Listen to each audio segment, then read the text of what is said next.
अस्सलाम वालेकुम, आदाब, खुश आमदीद है आपका गुलिस्तान न्यूज़ के खास प्रोग्राम वक्त की बात में।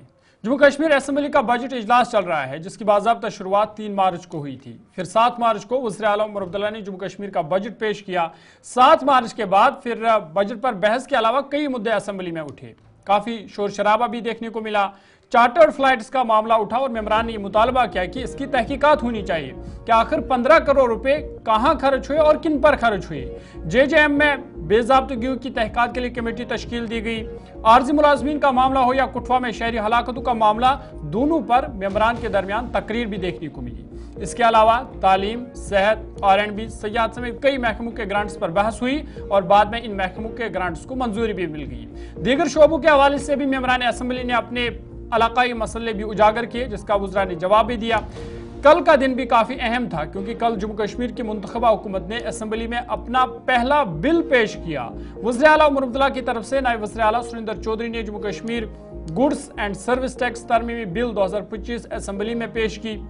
फिलहाल बजट सेशन जो चल रहा है 11 अप्रैल तक जारी रहेगा, इसलिए आइंदा दिन भी काफ़ी अहम है, क्योंकि कई मेंबरान की तरफ से प्राइवेट बिल असेंबली में पेश किए जाएंगे। उस पर भी सबकी नजरें रहेंगी कि कौन कौन से बिल होंगे।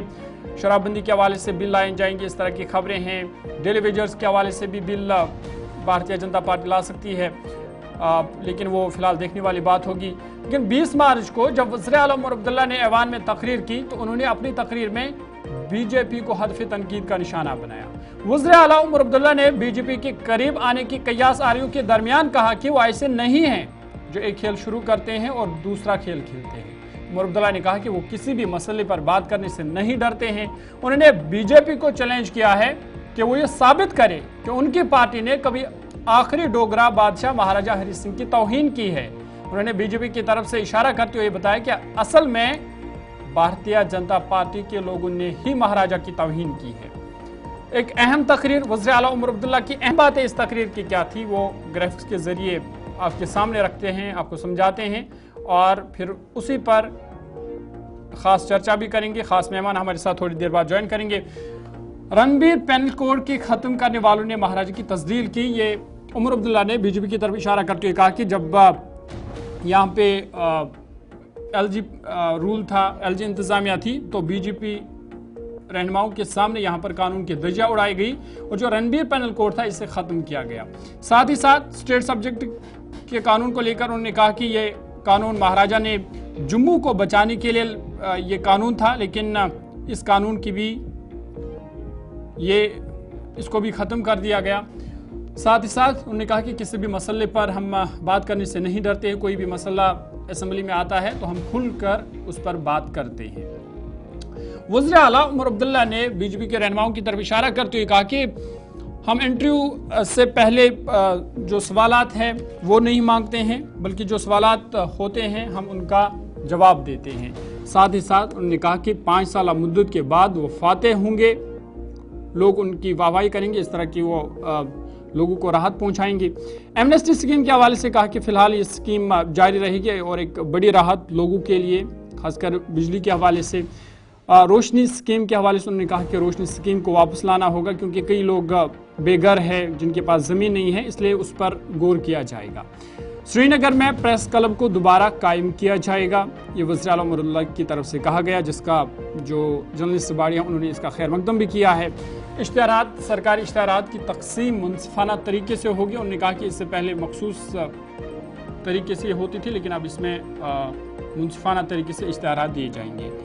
मीडिया को सही रिपोर्ट्स पेश करने पर उन्होंने जोर दिया कि मीडिया जो है वो जाली खबरें ना फैलाए, गलत खबरें ना फैलाए, बल्कि उनकी पहली जांच करे।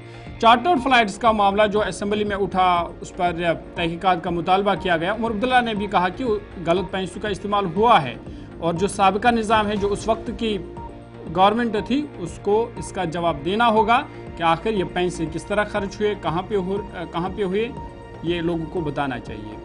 रोज़गार के हवाले से उन्होंने कहा कि इमसाल 7253 असामियों को हुकूमत के पास पूर्ण करने का मंसूबा है। जो खाली असामियाँ पड़े हैं उनको पूर्ण किया जाएगा।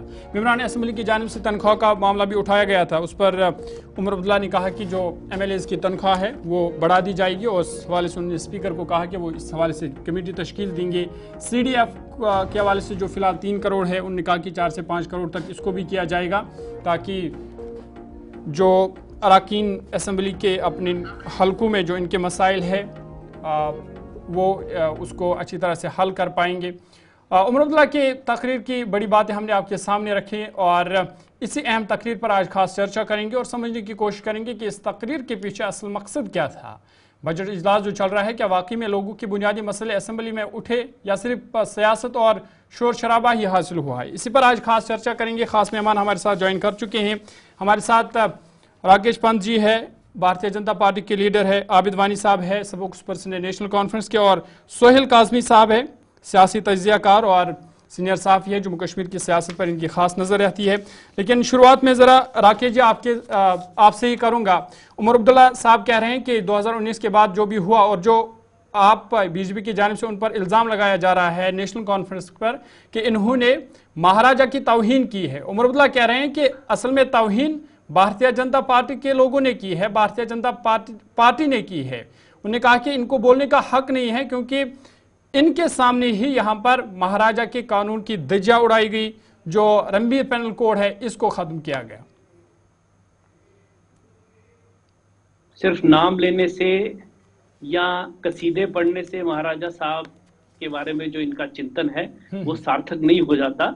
ये जम्मू कश्मीर के लोग जानते हैं कि इन्होंने महाराजा साहब के साथ क्या किया, किन कारणों से उन्हें जम्मू कश्मीर छोड़कर मुंबई जाना पड़ा, कौन लोग उसके पीछे थे। इनको माफी मांगनी चाहिए डोगरों से कि इन्होंने महाराजा साहब की बड़े पैमाने पर और कोई मौका नहीं छोड़ा इन्होंने उनकी तौहीन करने का। आज ये बड़ी बड़ी बातें करते हैं। क्या महाराजा साहब ने कहीं लिखा था कि आप जम्मू और लद्दाख के साथ भेदभाव करें? इन्होंने पिछले 70 साल जम्मू और लद्दाख के साथ भेदभाव किया। यूनिवर्सिटीज वहां पर कश्मीर में आती रही और जम्मू अनदेखा करते रहे। लद्दाख के लोग हमेशा चाहते रहे हैं कि वो कश्मीर की जो दमनकारी नीति रही है उससे वो बाहर आए। इन्होंने क्या किया? और आज भी देखिए जो ये बजट जिसकी बहुत बड़े पैमाने पर नेशनल कॉन्फ्रेंस जो है वो प्रशंसा कर रही है, उसमें ये कश्मीर सेंट्रिक बजट है, सोनमर्ग का बजट है। ये वो इस तरह बिहेव कर रहे हैं जैसे मुख्यमंत्री सिर्फ वो सोनमर्ग के हैं, गुलमर्ग के हैं। वहां पर मित्रों के लिए वहां पर रोज डिनर जो है वो आयोजित किया जाता है। और ये जो उन्होंने शुरुआत बजट की करी थी कि बर्फ पिघल जाएगी, सर्दी चली जाएगी, बसंत फिर सर आएगा। बसंत आया उनके मित्रों के लिए, चाहे वो यहाँ के मित्र हो या पृथ्वीराज चौहान रोड जो यहाँ दिल्ली में है, जिनके लिए वहां पर बड़े बड़े लंच आयोजित किए जाते हैं, उनके लिए देश जानता है और जम्मू कश्मीर की जनता भी जानती है कि कौन से मित्रों के लिए वो वहां पर खान पान का इंतजाम कर रहे हैं और क्या वहां पर चल रहा है। जम्मू कश्मीर के लोगों ने ही उन्हें पार्लियामेंट में ये भी बताया था। और आज जो हो रहा है यहाँ पर, आप इस बात को बड़ी शिद्दत के साथ मानते हैं कि अगस्त 2019 जब से धारा 370 गई, यहाँ पर भ्रष्टाचार मिटाने में कोई कसर नहीं छोड़ी गई और जम्मू कश्मीर विकास के रास्ते पर अग्रसर हो रहा है। ये खुद मुख्यमंत्री ने माना। और उसके बाद देखिए वही मुख्यमंत्री असेंबली में बोलते हैं, प्रधानमंत्री जी को धन्यवाद देते हैं कि लोकतंत्र का सबसे बड़ा पर्व जो है वो वहां पर हुए और बिल्कुल लोकतांत्रिक तरीके से हुए। लोगों ने बड़े पैमाने पर घरों से बाहर निकलकर जो क्लाशनिकोव के साए में अपना वोट देते थे, उन्हें 96 का मतदान याद है। उन्होंने उसकी पिछली सरकारें भी देखी हैं। इसलिए जो वो बात करते हैं उनकी कथनी और करनी में बड़ा अंतर है। पहले की सरकारें और जो भारतीय जनता पार्टी की यहाँ पर सरकार है दिल्ली में, और उसके बाद माननीय LG साहब का जो शासन यहाँ पर रहा, वहां पर लोकतांत्रिक तरीके से चुनाव होना, उसके बाद इतने बड़े स्तर पर लोगों का उसमें शुमालियत करना, ये दर्शाता है कि जम्मू कश्मीर के लोग क्या चाहते थे और क्या चाहते हैं। ये चिकनी चुपड़ी बातें करने से कुछ नहीं होगा। आप मुझे बताइए कहां बजट में प्रावधान है कि 200 यूनिट बिजली दे दी फ्री दे दी जाएगी? जिस एमनेस्टी स्कीम की आप बात कर रहे हैं वो एमनेस्टी स्कीम पहले भी थी। लोगों को जो सूद लगता है उस पैसे उसकी माफी पहले भी चलती थी। 1 साल एक्सटेंड करते, कौन सा इन्होंने तीर मार दिया है? 200 यूनिट बिजली देने की बात करें जिसको लेकर वो असेंबली के चुनाव में गए थे, उस वादे को निभाएं पहले। ठीक है, मैं आऊंगा दोबारा आपके पास, लेकिन आबिद वानी साहब भी हमारे साथ है। आबिद साहब, ये जो बजट सेशन फिलहाल चल रहा है, भारतीय जनता पार्टी इल्ज़ाम लगा रही है कि जो उनके विधायक हैं उनकी बात नहीं सुनी जा रही है, हिज़्ब इख्तिलाफ की बात नहीं सुनी जा रही है। साथ ही साथ जो जवाब उनको दिया जा रहा है वज़रा की जानिब से, वो उस पर भी कहीं मुतमईन नज़र नहीं आ रहे हैं। देखिए, पहले तो मैं इब्तिदाई तौर ये शेर से शुरू करूंगा कि हकीकत छुप नहीं सकती बनावट के उसूलों से, कि खुशबू आ नहीं सकती कागज के फूलों से। तो बीजेपी का जो ये कागज का फूल है, इससे कभी खुशबू आएगी नहीं। तो मुझे तो पहले ही उम्मीद थी ये बहुत पेसिमिस्टिक नोट पे बात करेंगे। जहां तक बजट की बात है, आप देखें हर सेक्टर को विदाउट एनी पार्शियलिटी उन्होंने एड्रेस किया हुआ है। अब उमर साहब ये बोल रहे हैं 200 यूनिट बिजली की बात कर रहे हैं। 4.5 महीने में हमने आते ही एक मखसूस तबके को, जो कि पोरेस्ट ऑफ द पोर तबका है, वही को 200 यूनिट बिजली का भी दिया और उनका राशन भी फ्री कर दिया। देखिए, अगर इनको इतनी तकलीफ होती थी, अगर इनका पब्लिक कन्वीनियंस का इतना इनको फिक्र थी, तो पिछले 7-8 साल से बीजेपी लेड केंद्र शासित एडमिनिस्ट्रेशन यहाँ पर है, यही दे देते एएवाई को 200 यूनिट, हम पर बात नहीं आती। देखिए, ये दखोसले इनके चलते रहेंगे। 5 साल इनको अपोजिशन में रह के अपोजिशन करनी है for the sake of opposition. हम अपना काम करते रहेंगे। देखिए, जहां तक आपने बजटरी एलोकेशंस की बात की, ग्रांट्स की बात की, उमर साहब ने स्टार्टिंग ही की कि रोशनी एक्ट को हम रिवाइवल करेंगे विद रिमूविंग ऑल इरेगुलरिटीज, हम लैंड ओनरशिप पे काम करेंगे।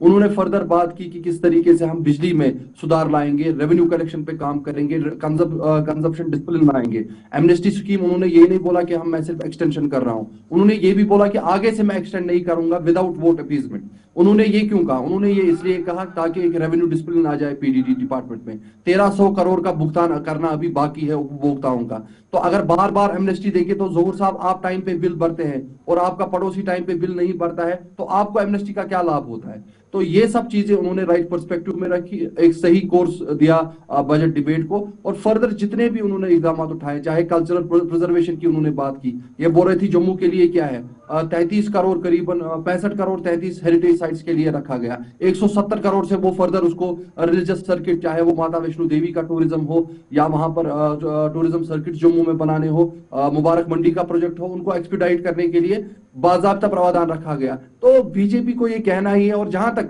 आप महाराजे की लेगेसी की बात कर रहे थे, ये तो हकीकत है। हम तो एक मुल्क थे जब हमने हिंदुस्तान के साथ इलाहा किया था। महाराजे की लेगेसी तो वो राज्य था जो 1947 में जुड़ा था हिंदुस्तान के साथ। आज तो वो यूटी बना दिया इन्होंने, वो तो बीजेपी ने ही बनाया। वो तो बीजेपी ने ही किया कि यहाँ पर 1927 में लाए गए महाराजा के जो कानून थे, जो 35A के तहत इनकॉर्पोरेट हुए, वो तो इन्होंने ही एब्रोगेट किए 5 अगस्त 2019 को। आज हम एक रियासत से नहीं बल्कि एक मुल्क के बाद, रियासत के बाद आज यूटी बन चुके हैं। वो तो इनकी देन है। ये लद्दाख की बात कर रहे थे, तो लद्दाख में इन्होंने प्रॉमिस किया था उनको, आज उनसे बात कीजिए कि 6 शेड्यूल में हम आपको protection of land and rights दिए।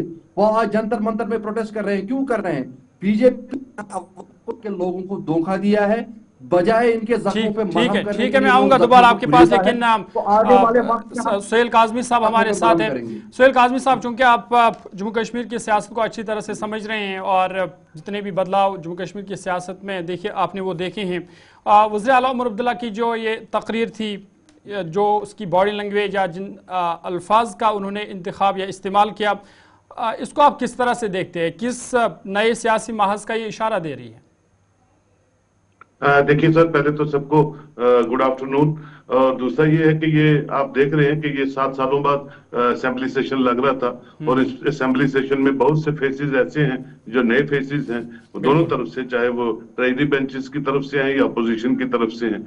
अब प्रॉब्लम ये हो गई है, जम्मू कश्मीर में 2-3 पावर सेंटर्स बन चुके इस इलेक्शन के बाद, और खासकर असेंबली के सेशन में आप देख रहे हैं, वो दिखाई दे रहा है, मैं नहीं कह रहा हूँ। और उस सारे कंस्ट्रेंट्स को, यूनियन टेरिटरी के कंस्ट्रेंट्स को और पहले असेंबली सेशन को जिस तरीके से उमर अब्दुल्ला लीड कर रहे हैं, और वो बहुत मेच्योरिटी वाला एक साइन है। और हम जो देख रहे हैं, that is remarkably, he is setting the system on right track. अगर आप देखिए, क्योंकि कंस्ट्रेंट्स, मैंने पहले वर्ड यूज किया, कंस्ट्रेंट्स बहुत है। पहला सेशन है, 5 दिन का सेशन कश्मीर में वेस्ट हो गया, यहाँ भी कुछ दिन वेस्ट हुए हैं, नहीं होने चाहिए। क्योंकि असेंबली सेशन का जो रख रखाव होता है वो people centric, constituency centric problems को लेके होता है। यहाँ अपने स्कोर सेट करने के लिए असेंबली सेशंस कभी नहीं किसी स्टेट में होते। तो हमने देखा कि थोड़े दिन तो स्कोर सेट होते रहे, एक दूसरे के साथ, लेकिन वो स्कोर। और दूसरा ये है, जितनी असेंबली प्रोसीडिंग्स अंदर होती हैं उससे ज्यादा असेंबली प्रोसीडिंग जो है हर ऑनरेबल एमएलए जो है वो मीडिया की वसादत से बाहर टीआरपी लेने के लिए करता है, जो हमने अपने 30-35 साल के कैरियर में नहीं देखा। बहुत सी असेंबली सेशन मैंने खुद भी अटेंड किए।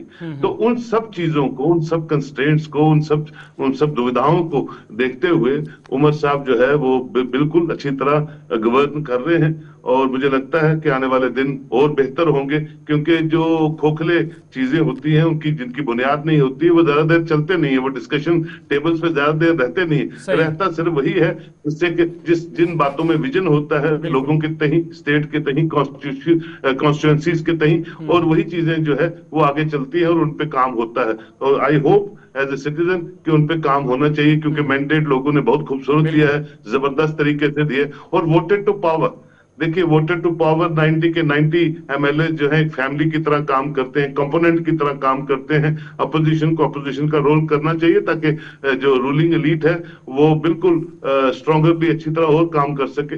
लेकिन for the sake of opposition करेंगे तो उससे काम चलेगा नहीं। लोग देख रहे हैं, लोग बिल्कुल हर चीज को माइन्यूटली वॉच करते हैं। काफी दिनों बाद, काफी सालों बाद यहाँ एक डेमोक्रेटिक इंस्टीट्यूशंस जो है काम करने का उनको मौका मिला है। तो मुझे लगता है कि सब के सब कंट्रीब्यूट करेंगे आने वाले दिनों में, और हम बेहतरी की तरफ आगे चलेंगे। ठीक है राकेश जी, मैं आपके पास आऊँगा। जिस तरह से आपने बात की कि 2019 के बाद यहाँ पे करप्शन खत्म हुई और कितनी तब्दीलियाँ हुई, लेकिन एक बड़ा मामला और लोगों की बड़ी डिमांड की वो स्टेटहुड के हवाले से हैं। वज़ीर दाखिला और वज़ीर आज़म नरेंद्र मोदी जी भी कह चुके हैं कि मुनासिब वक्त पर जम्मू कश्मीर को रियासती दर्जा बहाल किया जाएगा, लेकिन आखिर ये मुनासिब वक्त कब आएगा? यहाँ पे इंतखाबात हुए, लोगों ने बढ़ चढ़ कर हिस्सा लिया, जमहूरियत पे अपना यकीन दिलाया, तो आखिर ये मुनासिब वक्त कब आएगा और कब जम्मू कश्मीर को रियासती दर्जा बहाल होगा? देखिए, प्रधानमंत्री जी ने और गृह मंत्री जी ने अपने सीधे संवाद में जम्मू कश्मीर की जनता से उधमपुर में भी जब वो उनका आगमन हुआ तो उन्होंने ये कहा कि जम्मू कश्मीर को राज्य का दर्जा जो है वो दे दिया जाएगा। तो इसलिए जब आप सही समय की बात करते हैं तो सही समय जो है वो टीवी डिस्कशन में नहीं बताया जाता। सही समय जब आएगा, भ्रष्टाचार के ऊपर यहाँ लगाम लगेगी। और राकेश जी, जब यहाँ पे इंतखाबात हुए तब क्या सही समय नहीं था? जब इतने लोगों ने वोट दिया तो क्या वो सही समय नहीं था? अब कब ये मुनासिब वक्त आएगा? जब चुनाव हुए, इसकी धारा 370 जाने की वजह से यहाँ पर इतने लोगों ने वोट में और इस लोकतांत्रिक पर्व में अपनी शुमालियत दी, इतना वोट परसेंटेज बढ़ा और लोगों ने बिना डर के अपना वोट दिया, चाहे सरकार कोई भी आई। भारतीय जनता पार्टी ने शुरू से कहा कि सरकार में आना या नहीं आना ये लक्ष्य नहीं है, जम्मू कश्मीर की तरक्की होनी चाहिए, ये लक्ष्य था।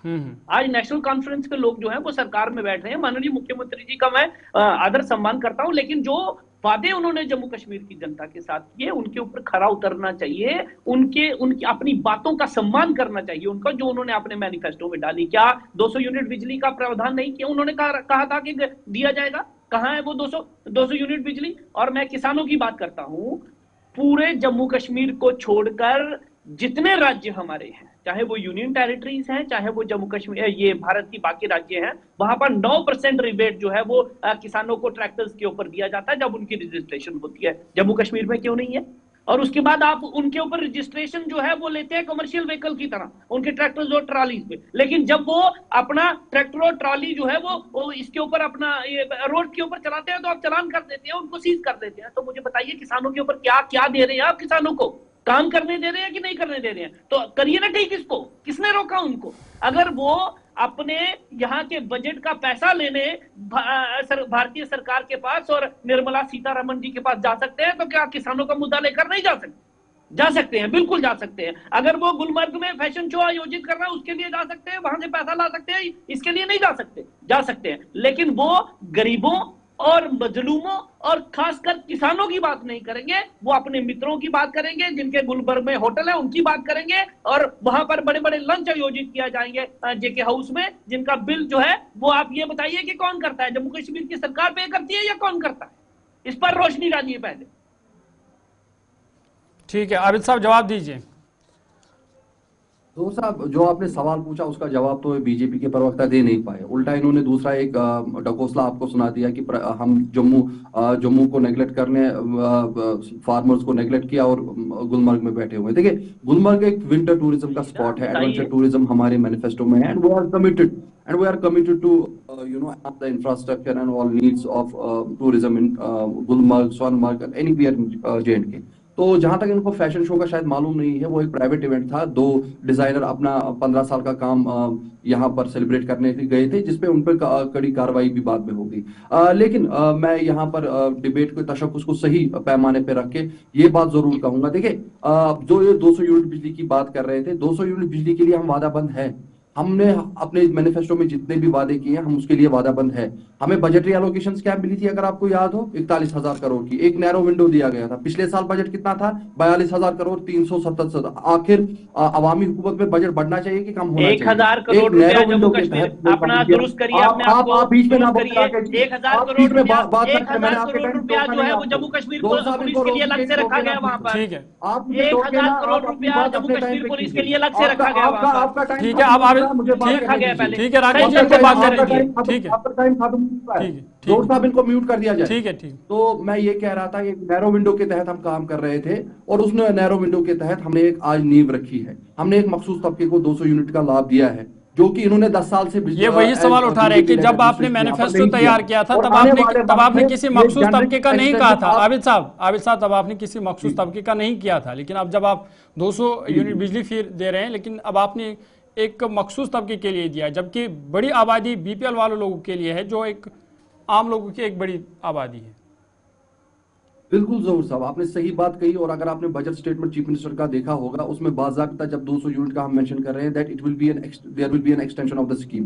तो एक्सटेंशन मींस दैट आने वाले वक्त में जब हमारी बजट पटरी पे आ जाएगी, नेक्स्ट बजट से पहले हम कोशिश करेंगे इसको 200 यूनिट का जो लाभ है ये एक्सटेंड हो जाए बीपीएल कैटेगरी में भी। उसके बावजूद जितने भी वादे थे, जैसे स्टैंप ड्यूटी हमने क्लियर कर दिया, आपको ब्लड रिलेटिव्स में जो पैसा लगता था, लाखों में पैसा लगता था जब आप लीगल डॉक्यूमेंटेशन करते थे, वो जीरो हो गई। हमने औरतों को, महिलाओं को फ्री ट्रांसपोर्ट दे दिया, हमने पेंशन्स में इजाफा किया। ठीक है, ठीक है आबिद साहब, लेकिन मैं अहम मसला जो है रियासती दर्जे की बहाली के हवाले से जो आपने भी कहा, जिस तरह से नेशनल कॉन्फ्रेंस पार्टी इंतखाबात से पहले इस मसले को उठा रही थी, इस पर जोर दे रही थी, लेकिन अब ऐसा लग रहा है कि इक़्तिदार में आने के बाद अब इसमें थोड़ी बहुत कमी आई है।